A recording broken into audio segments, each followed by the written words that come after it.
So, hi guys.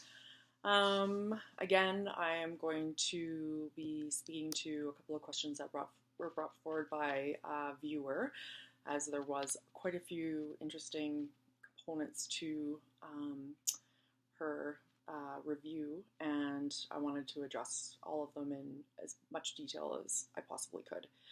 And again, I apologize because, as with the other ones that are regarding a question, I wrote my pieces down just so I was making sure that I was capturing what I felt at the moment when I was addressing them.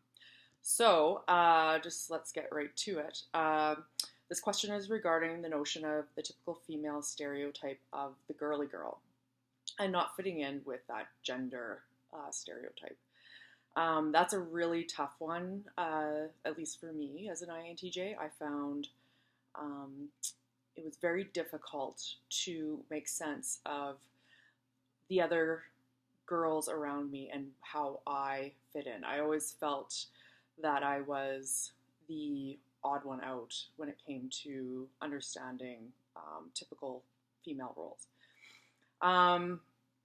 Again, I'm only speaking from experience, so I totally comment on your feelings or put forward any sort of questions that you may have regarding this. So for myself, I did absolutely struggle with this. So in younger years, it was especially difficult as I grew really tall really fast. I became 5'11" at 13. So you can imagine the discrepancy between the boys that were my crushes and a 5'11" gawky preteen. I always wanted to wear the cute outfits that my friends wore, like the pink and the frills and all that type of thing. And because I was 5'11" and awkward, it looked absolutely ridiculous on me. And plus, flirting was impossible. Things that came so easy to other girls were just outside my realm. I had no idea how to flirt. I was much more of a guy talker than the girl code talker that we see all the time, but we kind of take a look at it and wonder how they learned to do that. And plus, a note on that as well is because I was struggling at growing really tall and being not part of the pack where all the other girls, you could just fit right in, the outward insecurities was extra challenging, and I had no idea whether or not a guy did like me or didn't like me, but I still had my crushes. So as an aside from the personal matter, this didn't get better till my mid-30s. So those who are watching this and are younger and already searching for who you are, you definitely have a leg up on this game in hopefully making sense of who you are and what you bring to the table, and own what makes you great. Find that piece out, and this searching will definitely help you, and you'll have the confidence to say, you know what, I am who I am, and I'm awesome. And that makes confidence, and confidence is by far the most attractive trait. If you're looking for someone that you're attracted to and you have confidence in exactly who you are, they know that what they're dealing with is authentic, and they know whether or not they're going to be attracted to it or not. You're not putting on a persona, and that's maybe one of the great things about INTJs is that as soon as you figure out who you are, they feel authenticity about that, and then they get to make the real choice as opposed to going through preconceived dating idea of the game and then ending up with someone who's totally different than what they expected. And that's not fair to them, and it's definitely not fair to you, because you're worth being exactly who you are. So just a quick example about what got me here is because I was tall and kind of gawky, if I had a crush, and this example was way back, and this speaks to how things do affect you as an INTJ, you remember pretty much everything. So I'm talking about grade 5, like this is a long time ago.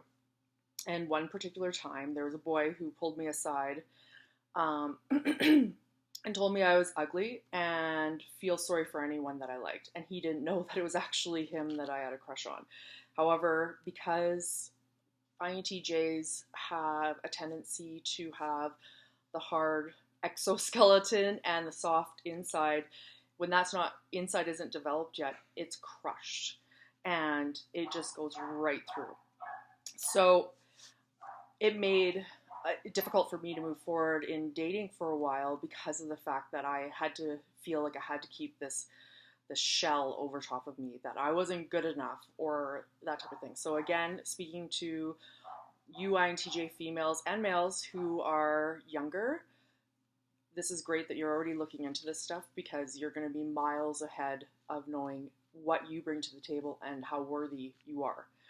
So in conclusion, I just want to say if I could put forward anything for younger INTJs coming into their own, please just own you. Be who you are once you figure that out. And you will, because you're already searching for these things, and that's why you're watching these videos. Yeah, you're smart, and I'm speaking to INTJ females. You aren't not, like, maybe there are some women that are more girly as an INTJ female, but from my personal perspective, you have a smart, tough, non-girly, typical personality. However, you also have the awesome things that are inside you that make you you. And this is the hard part when you're an analyzer, and this is going to be difficult when you're figuring yourself out during this time. The analyzing means that you're just ruminating about a lot of things, and it will help. It does get to a point that you will figure your situation out. When you are, I'm just reading off this just because I really want to make sure I capture it. When you own and are comfortable with who you are, whether you are girly or not, is actually a strength. Guys dig a self-effacing girl who knows who she is and who she isn't. It allows him to be himself too.